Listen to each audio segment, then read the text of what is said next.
नमस्कार विद्यार्थी मित्रांनो, मी सीमा तुमच्या सरस्वती गुरुकुल चॅनलवरती स्वागत करत आहे। आज आपण इयत्ता 8वी विषय मराठी यातील 9वी कविता विद्या प्रशंसा या कवितेचा आज आपण स्वाध्याय बघणार आहोत। या कवितेमध्ये आपल्याला विद्येचे महत्त्व पटवून देण्याचा प्रयत्न केलेला आहे। विद्या दिल्याने वाढते तर ती कमी होत नाही, ह्या गोष्टीचं महत्त्व या कवितेच्या माध्यमातून आपल्याला सांगितलेलं आहे। तर चला तर मग आता आपण स्वाध्याय पाहूयात, परंतु त्यापूर्वी तुम्ही अजूनही चॅनलला सबस्क्राईब केलेलं नसेल तर सबस्क्राईब जरूर करा आणि बेल आयकॉन देखील क्लिक करा, जेणेकरून येणाऱ्या व्हिडिओचे अपडेट्स तुम्हाला मिळत जातील। तर पाहूयात, यामधील प्रश्न पहिला आहे, खालील आकृत्या पूर्ण करा। यामध्ये विद्येमुळे व्यक्तीला प्राप्त होणाऱ्या गोष्टी कोणकोणत्या आहेत? जगात श्रेष्ठत्व प्राप्त होते।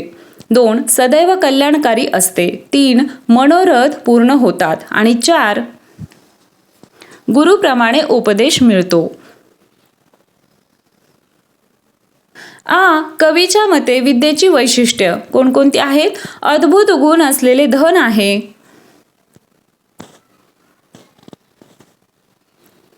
2 हित करणारा माणसाचा मित्र व इच्छित फळ देणारा कल्पतरू। त्यामध्ये प्रश्न दुसरा आहे, तुलना करा। यामध्ये धन आणि विद्या या दोन्हींची तुलना करायची आहे। तर पहिलं पाहूयात, धन भोगून सरून जाते तर विद्या भोगून संपत नाही। 2 धन सतत उणे होते तर विद्या सतत वाढत जाते। 3 धन देऊन कमी होते तर विद्या देऊन कमी होत नाही। यामध्ये प्रश्न तिसरा आहे, खालील ओळींचा तुम्हाला समजलेला अर्थ लिहा।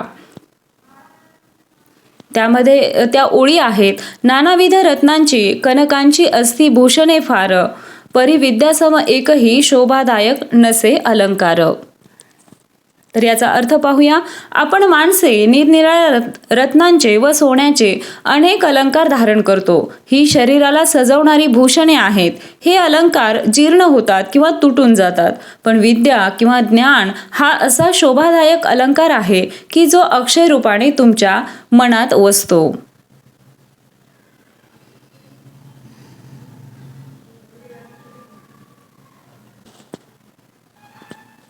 प्रश्न चौथा आहे, विद्या हे उत्तर येईल असा प्रश्न तयार करा।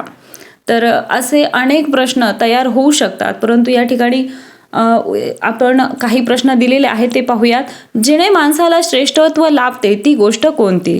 त्याचं उत्तर काय येईल? विद्या। किंवा जगातील सर्वश्रेष्ठ अलंकार कोणता?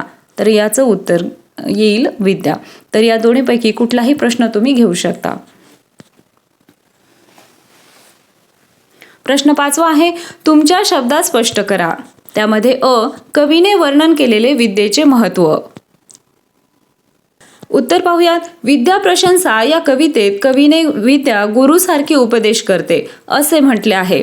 विद्या ही संकटाच्या काळात उपाय सुचवते, आपलं मनोरथ कल्पवृक्षाप्रमाणे पूर्ण करते, सर्व प्रकारचे सुख देते, सर्व दुःखाचे निवारण करते, असाध्य गोष्टी प्राप्त करण्याची ताकद विद्येमध्ये आहे। सदैव उन्नत होणारी विद्या हे अजब व अनोखी धन आहे। विद्या हा एकमेव शोभादायक व दुर्मिळ अलंकार आहे। हे कवीने वर्णन केलेले विद्येचे महत्त्व आहे।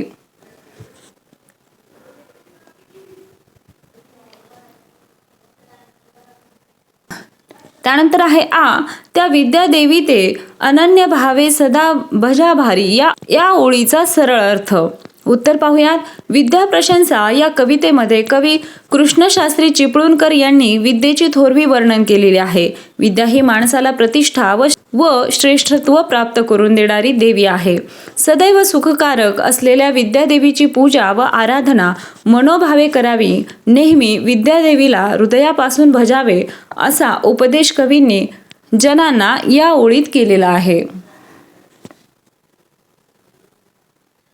आता त्यानंतर खेळूया शब्दांशी या शीर्षकाखाली आपल्याला काही प्रश्न दिलेले आहेत ते पाहूयात। त्यामध्ये खालील शब्दांना कवितेतील शब्द शोधा। त्यामध्ये 1 मोठेपण म्हणजेच काय? श्रेष्ठत्व। 2 नेहमी म्हणजेच सदैव, सदा किंवा नित्य। 3 अलंकार म्हणजेच भूषणे। 4 मनातील इच्छा म्हणजेच मनोरथ।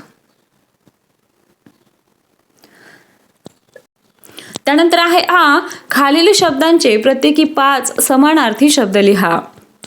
त्यामध्ये आहे 1 मित्र, सखा, मित्र, दोस्त, सवंगडी, सोबती. आणि दुसरं आहे सोने, सुवर्ण, कणक, हेम, कांचन, स्वर्ण.